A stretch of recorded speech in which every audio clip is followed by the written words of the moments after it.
Welcome to our first NPD webinar of macro trends. This is going to be a presentation by Kristen, Classi-Zumo, and Todd, Mick on the grand themes occurring in our culture that are affecting our business. This is new for us. We haven't done this kind of presentation with NPD before, but we thought it could be very relevant to the current state of affairs. And it does not eliminate the micro presentation we always do in March. We will be doing that, in which we will focus a little bit more heavily on lingerie specifically, although I think Todd has added a few points there. So I would like to start. It's Kristen's going to start, and I'm going to mute my phone, and I have a couple of announcements to make at the end. That's about it. Thank you, Ellen, for that introduction. And we're going to have time at the end for questions. So if a question arises, please feel free to put it into the chat, or you can wait till the end and come off mute and say it live. So like Ellen had said, I'm Kristen Classi-Zumo. I'm the Apparel Industry Analyst at NPD. And I'm here with Todd Mick, the Executive Director of Apparel and Intimates. So tonight we'll be taking you through our overview of the apparel and intimates market. Now, this is going to be a high-level overview. We'll kick it off with a dive into what's been happening in the apparel landscape in 2021 and how heading back to travel, special occasions, and work are affecting consumer spend on apparel. Then I'll hand it over to Todd, who will cover what macro key themes are driving her to spend on intimates this year. Now, the theme of the night is reemergence. Last time we presented to the Underfashion Club was back in March. Vaccines were just starting to roll out, and we spoke about how we were all yearning for the light at the end of the tunnel as we hopefully were approaching the end of the pandemic, whatever that may have looked like. But thinking about that analogy today really doesn't fit. When you go through a tunnel, you come out of the other end the same way you entered. When I think about what we have collectively gone through, personally, professionally, even as an industry, we've transformed. We're different than what we were 2 years ago, similar to what happens to a caterpillar. About 2 years ago, we entered our cocoons. Some of us more literally than others. You know, we literally wrapped ourselves up in blankets and cocooned ourselves up from the world. But what we didn't know then was that we were entering a time of transformation, only to emerge like a butterfly. And there are still remnants of that caterpillar of before, but we are ultimately changed. And as consumers are stepping out again, we see this change. We see this reemergence. And it's reflective in the apparel industry and their overall spend on apparel. So here we're looking at monthly dollar volume for the first half of 2019, 2020, and 2021. Now this is looking at total apparel, men's, women's, and kids. Now, aside from February 21, when parts of the nation experienced record cold and storms that impacted retail sales, sales for every month this year has exceeded the previous 2 years. And the first half of 2021 has brought in more than $9.5 billion in sales compared to 2019, a non-COVID year. So why are consumers so focused on apparel right now? In a recent NPD survey, 61% of consumers told us that they needed a new wardrobe. There is a collective wardrobe refresh that's taking place as we're heading back out to social occasions, travel, work, and school. And although there is some uncertainty as we head into the winter, there are different apparel needs that are driving consumers to spend. Now, the number one reason consumers told us that they needed to update their wardrobe is because their current clothes are old or worn out. Now, if you think about it, we've been wearing a limited wardrobe while at home these past 2 years. As a result, we're wearing out those items faster than before. Many of us are a different size than before. 30% of men and 40% of women reported being a different size than they were pre-pandemic. So they're getting ready to head out to a party or back to work, and their clothes simply don't fit. Consumers are reemerging. They're going out more. They need new wardrobes as they head out, or they feel that their clothing is outdated and not reflective of what they want to wear. Now think about what we've been wearing this past 2 years. There's this whole other part of our closet we haven't touched, and it's driving a need for a refresh. So we're seeing this convergence of all of these different needs happening at the same time. And this is something we've never seen before, and it's driving an increased spend on apparel. And as we understand why consumers are shopping, it's important to know where they're shopping to fill these needs. And although store closures affected many channels in 2020, consumers have begun to return to their pre-pandemic shopping behaviors. So here we're looking at dollar share for the first 6 months of the year from 2018 through 2021. And here we've broken share out by apparel shopping channels. You can see specialty, department stores, and national chains were already declining pre-COVID, looking at 2018, which is in the dark blue, to 2019 in the lighter blue. Now, we see that once COVID hit in the green, these businesses were the most affected by shutdowns. So they really were affected by quarantining. And now when we look at 2021 share in the gray, we can see that even as these channels open stores back up this year, they struggle to regain the dollar share that was already being lost before the pandemic. Now, mass merchants, direct mail pure play, and warehouse clubs did peak in 2020. Makes sense. They were some of the only retailers to remain open. And they did come down a bit in 2021. However, that share is still higher than 2019. So it's showing that same trajectory of growth. Even looking at off-price, which was on that growth trajectory, lost share in 2020 due to closures, grew compared to 2019. What this is ultimately telling us is that the pandemic did not affect consumers' long-term spending behaviors when it came to these channels. Now, this is looking at dollars. When we look at unit share, we really see where the majority of purchases are being made. Mass, off-price, and direct mail pure play make up about 60% of the apparel units that were sold in 2021, with these retailers growing compared to 2 years ago. So here we're understanding where the consumer has been shopping in terms of channels. But the question that we consistently get from our clients is, what will the role of the store be going forward? We've had this increase in online shopping in 2020. Will that behavior stick? And has it stuck as stores open back up? We saw that consumers returned to stores this spring, with in-store dollar share the highest since the onset of the pandemic. Online has come down from pandemic highs, but remains higher than 2019 at around 28%. The role of the store is still important. Consumers have told us that the top reasons they shop in store for apparel is to touch and try on clothes, but the convenience established with online shopping is not going anywhere. And as we talked about where the consumer has been shopping, also want to talk about where they've been spending their money. The share of dollars that have went to discounted apparel is 6 points lower in 2021 compared to 2020. Now, this is likely a result of a few different factors. We've seen an increase in demand this year for apparel. Supply chain challenges has also had an effect on overall price. And a strategy for many brands and retailers, even pre-pandemic, has been to increase their focus on quality. As a result, tightening their assortment and focusing on better performing SKUs. And the categories that are winning and selling through at a full price are the ones that are rooted in comfort and casualization.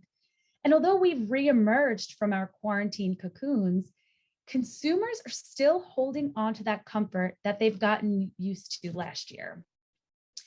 We've seen this decline in consumers who want to get dressed up. Less than half of consumers told us that they missed getting dressed up.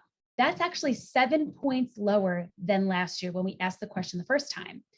While over a third don't miss it at all. And that's up 5 points from 2020. Marketers are understanding this and transforming how we view certain casual categories. Just look at the evolution of sleep. This category experienced a surge during COVID, and it continues to grow. And we know that consumers have been more inclined to splurge on sleepwear. It's a category they know they're going to get use out of. And brands are marketing sleep for all occasions. Some of the fastest growing brands like Old Navy and Soma are showcasing sleepwear to be worn for activities other than sleeping. And this is something we know that consumers are doing. 70% of females told us that they wear PJs or slippers for activities besides sleeping. Now, the majority was for lounging out at home and doing easy chores, and that was driven by a 35 and older consumer, while a younger consumer is wearing these items outside of their homes. They're wearing PJs to run errands, hang out with friends, and even travel. And anyone that's been on a flight lately knows that the new travel dress code is PJs paired with Crocs. And while this might not be the new office dress code, elements of sleep like elastic waistbands and soft materials are ways for more formal apparel to mimic that same feeling of sleep, that same feeling of home while away from home. Now, we can clearly see here that sleep has benefited from the pandemic and has been doing well these past 2 years. There are other categories that have been winning with the consumer. We are seeing a fundamental shift in how people are dressing. Here, we've split out apparel categories by index, from the biggest gains to categories driving declines. And this index within this index, we're going to be comparing the first half of 2021 to the first half of 2019. And here we can really see where consumers are investing the most dollars. So first, we'll take a look at the categories driving the biggest gains in apparel. We're seeing this continuation of casualization. Sweatshirts, sweatpants, active, and sleep continue to drive dollars in the industry. Now, keep in mind, these are some of the only categories to actually perform well during the pandemic. And now, despite the fact that consumers are heading out again, these casual categories continue to drive dollars. These are our active and homebody categories. And next, we'll dig into categories that have had modest growth this year. These are undershirts, underwear, and socks. Consumers are not only replenishing these items more often, but spending more on basics that they're buying.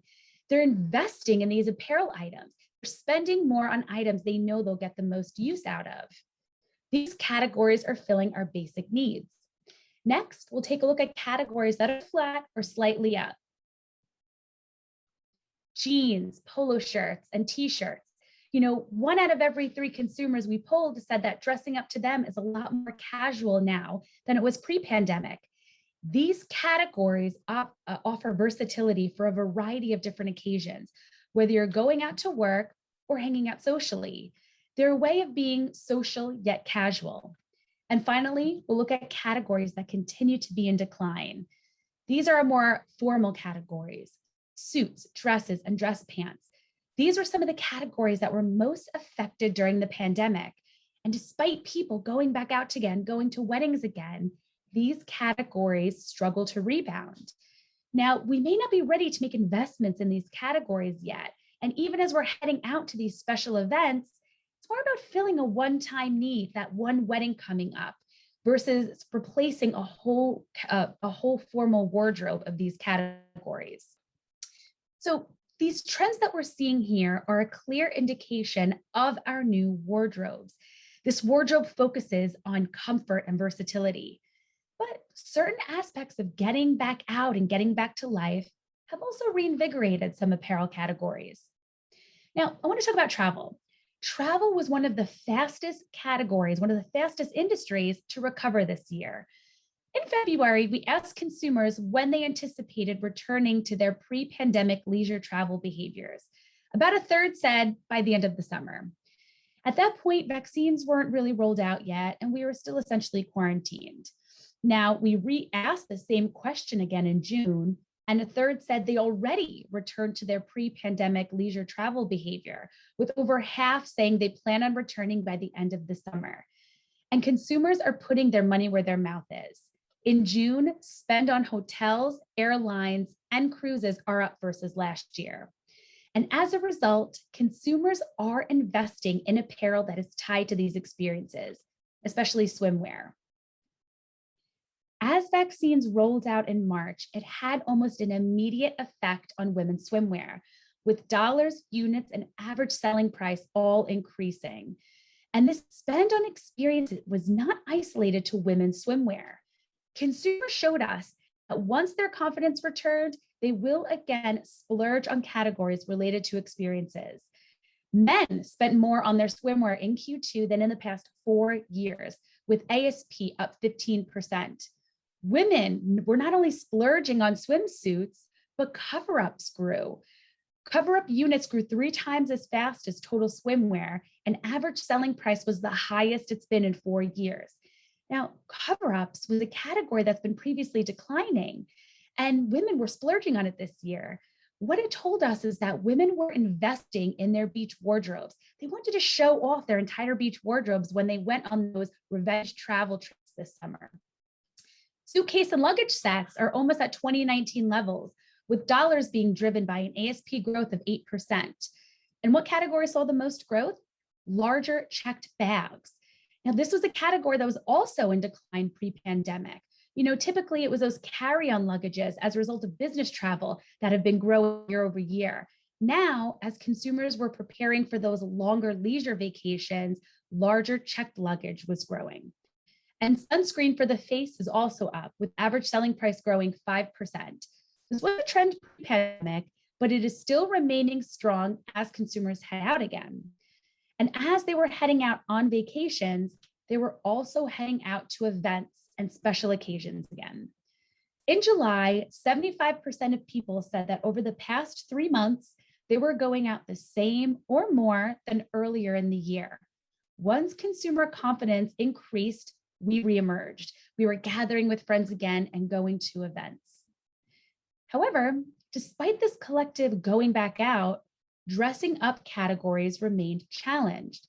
So here you could see in the line chart, we're looking at unit volume of a cluster of going out categories, and those categories are listed on the right.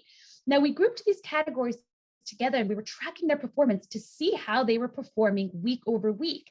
And with our POS data, we had the ability to look at weekly sales data to see when certain trends peaked. And you can see that the week before Easter, these going out, these dressing up categories grew as we anticipated gathering with families again.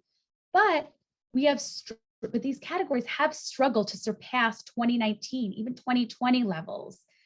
Jeans, we broke out these categories on the right to see will some performing well, were some performing better than others. Jeans remain strong as an overall casualization shift is taking place. More relaxed styles and innovation in denim is positioning jeans as a dressing up category. I like to think of jeans as training wheels for dressing up. These more relaxed fits are not letting us sacrifice comfort, but it's a category that we can wear out, we can dress up, and we can also wear comfortably at home and dress down. So what does this all mean? Going forward, the consumer will continue to dress up to dress down. It's going to be about looking polished, not more formal. Consumers are finding that casual categories are providing style and a polished look without sacrificing comfort. As a result, there's a category convergence that's happening. Activewear will continue to be elevated to sportswear, and sportswear will incorporate the special features, attributes, and comfort of activewear. What's going on with dresses is actually a great example of this. Dresses continues to decline. We saw some peaks over the summer, but overall dresses is still struggling a bit. However, when we dug into the data, we saw that active dresses were up 58% in Q2. Now, consumers aren't playing more tennis or exercising in these days, but what these dresses are doing is that they're providing the best of both worlds, a styled look that's easy to wear. Now, again, it's a very small part of the overall dress market, but a great example of this category convergence that we're going to continue to see. Shapewear is also getting more versatile. Now, we all know shapewear is an event-based category, and as occasions and weddings came back, we anticipated this massive growth in shapewear. And where we've really been seeing the growth is more versatile shapewear silhouettes, like shaping tanks, shaping camis, and shaping thongs. And our beauty team has been talking about this proliferation of this natural makeup trend. It was something that was happening pre-COVID, and it got accelerated due to the pandemic. They talk about seeing subsegments that create a more natural look performing better than those that create a more made-up face. And as occasions and travel are all part of heading back to life, so is a return to work. As of July, just over half of people polled who said they worked outside of their homes, who worked at all said they were working outside of their homes. That means about half of current workers spend a portion, if not all, of their working hours at home. But what could this look like in the future? We know many offices are planning a return to in-person work if they haven't already. Now, less than half of those that work from home plan to return at least 3 or more days per week, with 1 in 5 stating that they're uncertain of when they'll return, whether it'll be the fall or later. And we know there's still a lot of uncertainty around this, but the workforce has proved that remote work is possible. Companies that said they would never be remote were forced into it. Now, this change gave employees more flexibility, more work-life balance or work-life blending, and a new way for productivity. Many companies are now reevaluating remote and hybrid models in order to remain competitive in the pool of candidates. So what does this all mean for what we're wearing? We're looking more and more like a hybrid nation that will spend some of our time in in-person work and at home. So the consumer, therefore, will have a new set of apparel needs when it comes to what we're wearing for work. We asked consumers to tell us about their office dress code. Prior to COVID, only about 10% of those who were working said they were wearing a business formal attire in their workplace. And that meant suits and tailored clothing. Fast forward to during COVID, that dropped to 5%. And the expectation for after COVID will be more around 6%. Now that's a 4-point drop and an impact to those traditional workwear and tailored categories, while casual increased 7 points. So keep in mind this opportunity as offices continue to roll out some of their more permanent hybrid plans. Brands that win here will understand which categories, special features, and details consumers will need as they transition from one part of their day to the next. We won't be wearing sweats one day while working from home and a suit the next into the office. It's going to be more about blending our wardrobes into something that is comfortable enough to wear at home, but can easily transition to an in-person office setting. So what does this all mean? Casualization was accelerated during COVID, especially within the workplace and with more office space and people working from home. And it doesn't mean we don't need items to be dressed up, but we really are focused on more occasion-based dressing, and it has to be versatile. We've changed the definition of dressy. It's evolved to having elements of looking put together, mixing and matching styles, and still being comfortable. High versatility, functionality, fabrics, and fit, and a less structured wardrobe will be what the consumer will wear going forward. So now I'll turn it over to Todd to take you through what's driving her spend on intimates.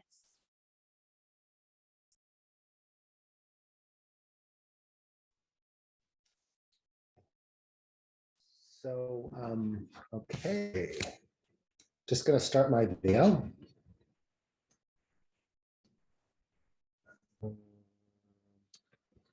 So Kristen has certainly given you some insights to the fact that apparel in general has definitely bounced back, with consumers wanting to spend on core categories of which this industry is a true beneficiary. Be that intimates, sleep, lounge, swim, and yes, shapewear are all bouncing back. We in fact are calling what happened in this pandemic as actually taking intimates to the next level. I'll admit that it may be hard for many of you to get excited given all the supply chain issues that I know you're experiencing, but the truth is we've added $4.6 billion worth of intimates sales volume in the past 12 months compared to 2019. That is huge growth and a fantastic bellwether heading into 2022. And I'll admit I'm used to showing a relatively flat line curve where in previous presentations, I'd kind of robotically say that, this is a mature business, the sales don't really change year to year, and it's all about stealing share. And it's always about stealing share. But the truth is, COVID was different, and it's really driving sales in our wonderful innerwear business. Kristen, next slide.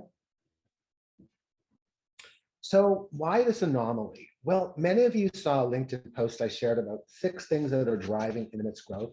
And I'm going to dig a little deeper into sort of what's going on, a little more than I can on LinkedIn. So there's 6 forces that are really driving her to spend in the Intimates market. 1 is innovation and comfort. 2 is change in size. 3 is reemergence, the topic of this entire presentation. 4 is engaging with her values. 5 is pent-up demand because the consumer has more money to spend.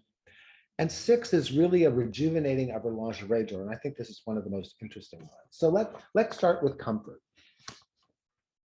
So innovation comfort, be that bras, panties, sleep, or lounge, we affectionately call these the power comfort categories because sales were being driven by the consumer's love of comfort and the features and benefits that deliver comfort. There was a ton of new wire-free comfort in bras that the consumer absolutely went crazy for, adding in back smoothing to make her feel well put together and confident, i.e. more comfortable in her skin. And this was a winning combination. In fact, the #1 bra in the US that won our NPD Retailer Performance Awards was a wire-free bra. It was Warner's Easy Does It, wire-free, a seamless construction, a fit flexible sizing, and an amazing no bulge back smoothing benefit. No wonder this was the COVID winner for so many women during 2021. We've also seen a lot of innovation in the panty department, in the leakage protection space, which is truly becoming a game changer, particularly for younger consumers. And for the men in the audience, this benefit is actually coming to you in the very near future. And what makes us even more bullish about Intimates is the fact that these supply chain issues actually have delayed the launch of many innovations, and that the innovation pipeline is a little backed up. And again, once that kind of clears, there'll be another sales bump in the end of 21 and in the beginning of 22, really related to this sort of the innovation catching up. The next driver is a change in size. And Kristen talked about the fact that nearly 40% of women are in a different size versus the previous year. Well, this kind of life event of either gaining weight or losing weight creates a great opportunity to drive incremental volume in the apparel space, but more importantly, in the intimate space. This event triggers the need to be refit and replenish your favorite t-shirt bra, your favorite strapless bra, or push-up. And this is also driving a trend for more fit, flexible, seamless construction. And reemergence. This whole presentation has actually been about reemergence. So this process is really about getting her back to life, the office, seeing friends in social settings, and big events like weddings. What does reemergence have to do with our intimates industry? A lot, actually. We were seeing the impact of reemergence as early as last winter, where certain parts of the country that were more open in terms of COVID restrictions were experiencing robust growth in terms of shapewear, push-up bras, underwire bras, and strapless. And they were recovering much earlier than, say, stores in the Northeast. And again, our most recent data, we see underwire, push-up, and strapless bras pop up in the top 10 growing styles, which is a real barometer for women getting back out and being social and wanting to look polished and supported. And then again, the fourth driver is engaging with her values. And this next driver is one that really makes me proud to be part of this industry. It's amazing to see how the intimates business has always been in the forefront of inclusivity and body positivity. And when I think about it, this industry has always been in the business of lifting women up and supporting their self-esteem. Newer brands like Third Love and Adore Me and Lively have maybe been a little bit more intelligent or intentional about this, but this has always been part of our amazing industry. As well, retailers like Aerie and Pink and now VS with the VS Collective are making strides and empowering their teams and customers in terms of building self-esteem and also supporting diverse voices. And there's been a ton of buzz around size inclusivity and body positivity, most lately with the Bodyology campaign and merchandising strategy at Old Navy. And we kind of wanted to know a little bit more what was going on in the consumer's mind. Why was this such a successful campaign? Well, we polled consumers on what social value topics were most important to them. And Old Navy, a client of ours, definitely did their research because size inclusivity and body positivity ranked #1 in terms of what consumers relate to in terms of social values. Great information for this industry. And then pent-up demand. So while the past 18 months have, been devastating to a large segment of the US population, many consumers are doing better than they were prior to COVID. Be that from government relief funds for some, savings from working from home and not spending $25 on lunch in Manhattan, better portfolio gains given a robust stock market. Consumers have more discretionary money to spend. And there's been a lot of talk about how they've been spending on home and electronics, but the truth is we're seeing consumers migrate back into the apparel space, and we're definitely seeing this happening in intimates. Our latest weekly point of sale information, which is literally like last week's sales, intimates was up over 20% versus 2 years ago. Further signs of recovery is the fact that the past quarter, top designer brands at higher price points are plussing sales they had the same time 2 years ago. Again, great news for the better end of the market. We're also noticing growth in those upper price points in $75 and above. And again, we've got this quote from Marshall Cohen. Again, just talking about some experiential spending is coming back, but there is pent-up demand coming in the coming months, and rising sales is going to happen in apparel. It will eventually probably calm down, but intimates has been so strong. We're really bullish about 2022 in intimate apparel. And then the last driver is kind of one of the most interesting ones. And this is an example where uncertainty can actually be positive for the intimates business. During COVID, the complexion of her intimates wardrobe changed. She was adding more wire-free, bralettes, adding a couple of sport bras, and her t-shirt bra was kind of pushed to the back. As Reemergence phase began, she gained a little weight or lost a little weight. Consumers once again found the need to replace their favorite t-shirt bra, add back an underwire with lace detail or a strapless bra. And yes, the red carpet strapless, the #1 strapless in the marketplace, is back on the top 10. This reassorting of her wardrobe will continue to drive strong sales in the market. And again, this uncertainty is actually driving incremental volume. So that's kind of my take on drivers impacting growth in the intimates market. Kristen's going to wrap it up, but before she does, just like Ellen said at the beginning, wanted to let you know that Kristen and I will be back in March with a more in-depth presentation on intimate specifically, what happened in 2021 and our predictions for 2022. So Kristen, take it away. Thank you, Todd. So as we continue to emerge, consumers will have a new set of needs. Her personal and professional life will blend into one. There's no set wardrobe anymore. An outfit you wear for work is something you could wear on dates, is something you wear at home.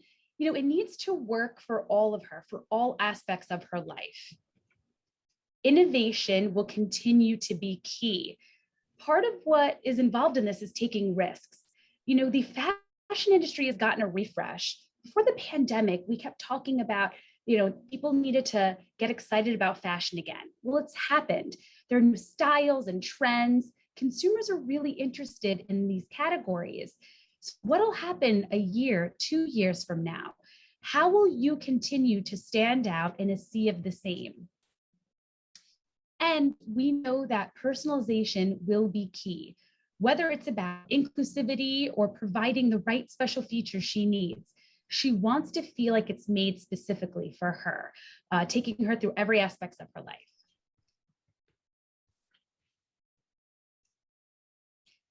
So I want to thank everyone for joining us today, and we'll stop here and take some questions.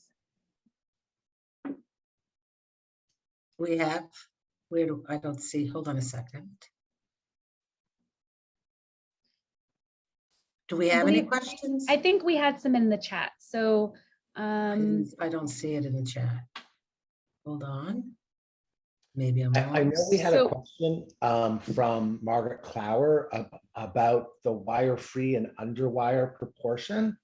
And so, so that's a really interesting one. So Margaret knows that, 3 or 4 years ago, it was probably a 40-60 split between wire-free and underwire, but now it's really about a 50-50 split between wire-free and underwire. And what we're noticing, it's really interesting, over the past couple of months, again, as this reemergence trend happens, we're noticing underwire sort of get in the 53%, 54% range. So there definitely is some growth in the underwire push-up and strapless market, and we're seeing it in our data on a weekly basis. And we have a question from Tina Wilson. Do we have any data on hosiery? So Todd, is there anything you want to add on hosiery? Yeah, so we generally don't cover hosiery in this. We can cover it in March because this was kind of a macro trends presentation. I think Kristen shared upfront kind of what categories were on at a macro level at a downtrend, and I think sheer hosiery is down. Socks, all I can say is socks in general are on fire. It's a basics category. And for women, what we're noticing is really doing well is all the cozy, comfy slipper socks and that kind of thing. So anything cozy, comfy, again, not a surprise, but that's what's really trending in the sock market. And I see even younger are wearing socks as a fashion statement. Right. They're wearing it to be active, and they're wearing it out. They're kind of pairing socks with everything. I think it's they're wearing it with their sneakers, and they're also pairing it with their Doc Martens and other footwear. So socks doing really well. Hosiery does continue to struggle. Looking at the recent data, hosiery was looking a little better, but it's still a bit of it's still challenged since the pandemic. There's a question here, Todd, about the average price evolving from Sonia. Yeah. Full price versus off. Can you speak to that a little bit? So prices are going up, and we are finding things are less promotional, just given people are buying when they find what they need, because it may not be available the next time they go shopping because of the supply chain issues. So I was just going to ask you, supply chain. So okay. People are very aware that they need to buy. If they need it now, they need to buy it now because it may not be there when they come back. And I can tell you that, overall price is going up, but we really see growth in those in-demand categories: sleepwear, sweats, active. Prices growing double digits in those categories, whereas dresses and suits and outerwear actually have a declining ASP. So it's the categories that have strong unit growth where consumers, they're in demand, it makes sense. That's where the ASP is really growing. Okay. Oh, I'm sorry. Go ahead. There's a great question. If you could tell the bra designers to focus on redeveloping bras, where would you tell them to focus on innovation? I have an answer for that. So I think that there's so much wire-free comfort, and the consumer loves wire-free comfort, but to deliver comfort and lift at the same time, and to keep her supported and looking great, I think is a winning combination. There's a lot of lift in 2-ply and full figure, but it hasn't sort of translated to the average figure market.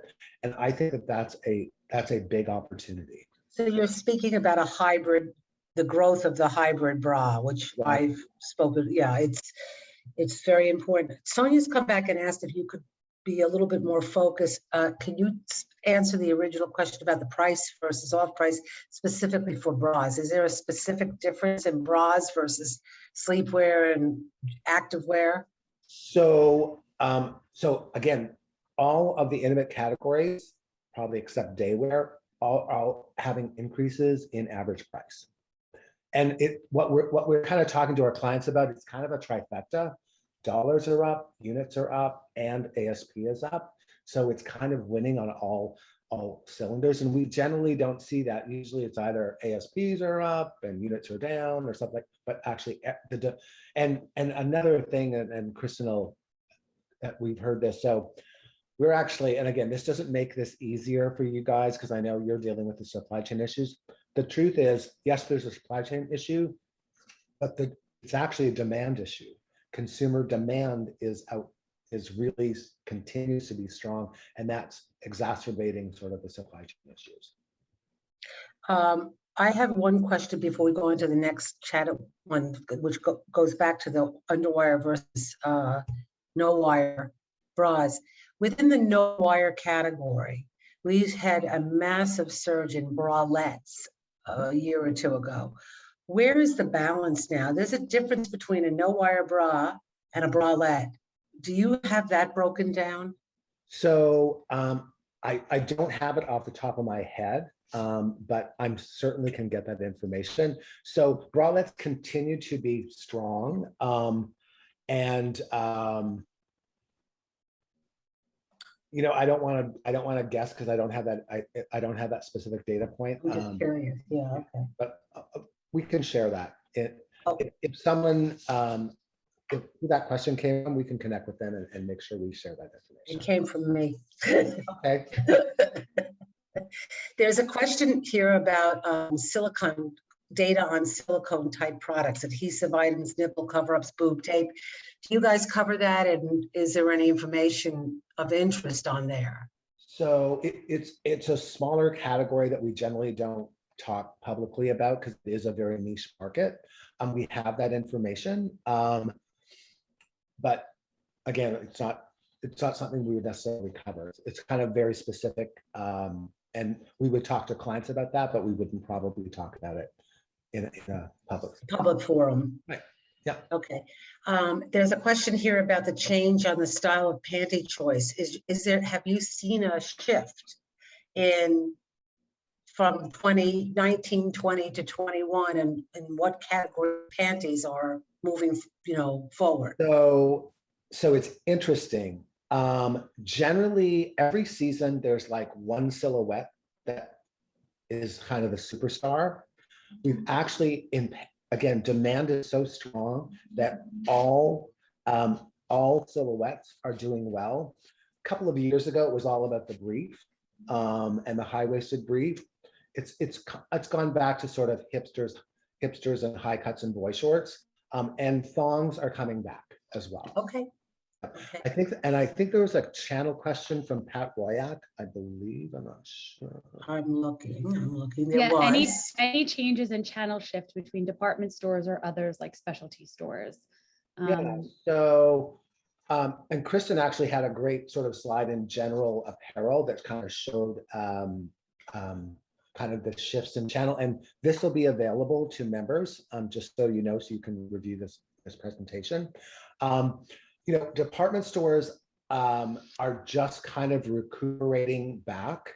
The mass retailers, Amazon, and to a lesser degree, Kohl's were really the winners in the pandemic.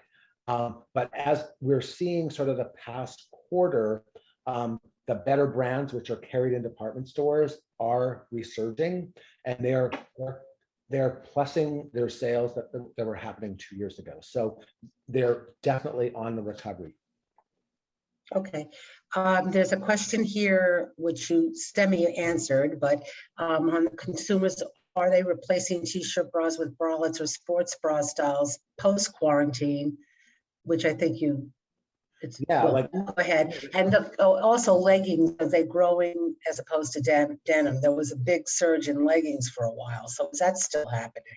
So I can tell you activewear is still doing well, but denim is doing phenomenally well post-pandemic. We saw it was really starting March, once consumers started to get out again, denim took off.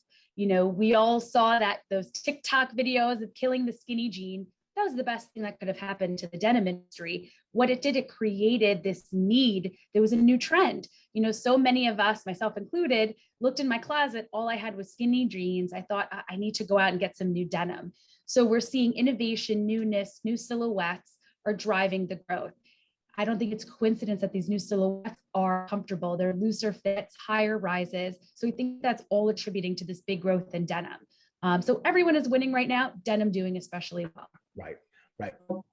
And there's been a bunch of quarterly earnings calls with major denim manufacturers, and they are having a very, very good year. That's great. Okay, a swimwear question. In terms of the growth, are certain specific types of styles? We went through that tankini year a couple of years ago. What is happening now as you see this reemergence of the swim business? Are certain types, is there a specific category that's better than another? I know everything's selling, but you know. No, absolutely. Swim separates. That is the standout silhouette. You know, even one piece a couple of years ago was the hottest silhouette. It really was declining a bit this summer. At bikinis declining, it's swim separates. What it does is swim separates allows for personalization. You know, all of us, we're not the same size on top as we are on bottom. So you can personalize your size, personalize your fit, and you can mix and match colors and styles. So you can just personalize how you're wearing it. So I think that personalization aspect is really coming through in swim separates. And Kristen, you're always talking about versatility. Again, those separates allows that sort of fashion versatility in terms of outfitting. We saw her, she could wear a swimsuit top to go, you know, hang out on the boardwalk, go to a concert this summer. You know, it wasn't just for swim. It wasn't. Right. We saw women pairing it a multitude of different ways. Well, the reason, I mean, this wasn't my question, but to add to that, the reason I thought that one pieces were working was the whole body wear, a bodysuit. They function as bodysuits if they're styled the right way. But I guess you're not seeing that. There's a question here about the impact of the pandemic on the movement on sustainability. Right. That's a little. Kristen is our sustainability expert. I'm just going to talk about a broad specific example. So I think what's interesting is that Walmart, just like with organic grocery, decided to bring sustainable intimate apparel to the masses, and they've launched a new collection. It's pretty new, so we don't know exactly how it's doing, but definitely bringing that offering at a popular price to the masses is going to have an impact. Consumers are definitely interested in sustainability, but what is interesting is that size inclusivity and body positivity actually ranks a little higher. So this industry is so positioned well to talk about that it's a great thing. And Kristen, you probably have some stuff to talk about.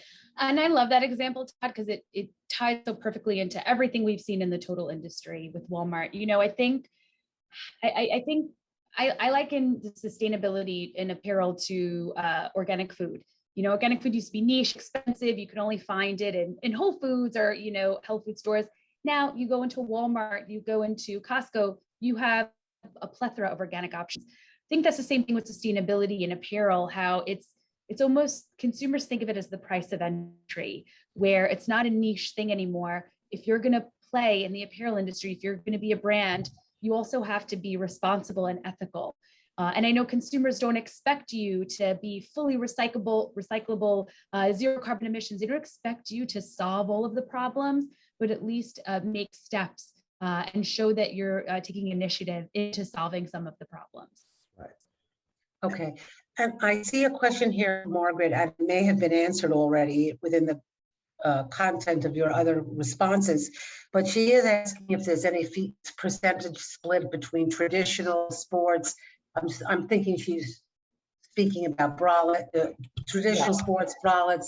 I can take a stab at that. A stab at that, and I think I'll probably be within a couple of percent on each of the categories. So really, non-sport bras 50%, sport bras 30%, bralettes 20%. Okay. When you say non-sport bras, you're versus traditional, could you clarify that a little bit, Todd? Are you talking about t-shirt bras versus So no, sport bras are sport bras. Well, that's clear, yeah. And then non-sport bras are all the other bras that are part of that. Okay, and within that world of non-sport, is there a trend? So Or is it still wire t-shirt free, dominant? wire-free bralettes. So I've kind of split out bralettes out of that, but Yeah, it's sort of it's a 70-30 split. okay. Yeah. Okay. Even though, again, sport bras are growing exponentially, but non-sport bras are just such a bigger part of the pie. Okay, okay, let me just see if there's any more here. I see no more questions. I would like to, if we have no more questions, I just want to make a brief announcement And one more thing, Ellen, before I just wanted to share this. If any questions do come up, you think about it later, or you see this recording, or you didn't get a chance to ask, please email Michelle Chris, and she'll send us your questions and we'll be happy to answer them. So please feel free to reach out. That would be great. Thank you for that information. I just wanted to you. share that slide. Thank you. Yeah, that's perfect. Okay.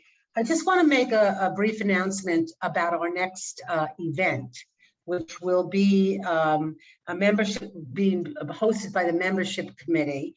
And they are hosting a virtual meet and greet for new members, only new members, those of you that are on board right here now, on December 9th, starting at 7 p.m. Eastern time on Zoom. Your notices will come out. This will be a very interesting virtual event because some of us who run committees will be online with the new members and help them understand a little bit about what the Underfashion Club does, and also for us to try and understand who is joining our program, the club. So just with that brief announcement, I think we're done until the next, as far as my committee, the program committee goes, till the next NPD event in March. And then, so thank you everybody for attending, and anything you guys want to say, or? Thank you for letting us come and talk to your club. We love this, so we really appreciate being able to speak here. Well, we always look forward to meeting with you guys. This is great. Yeah, and we appreciate the access to the information, which we know is very costly and exclusive to the world at large. So we appreciate your help, your support. Okay. Okay. You guys take care. Thank you. Thank you. Bye, everybody.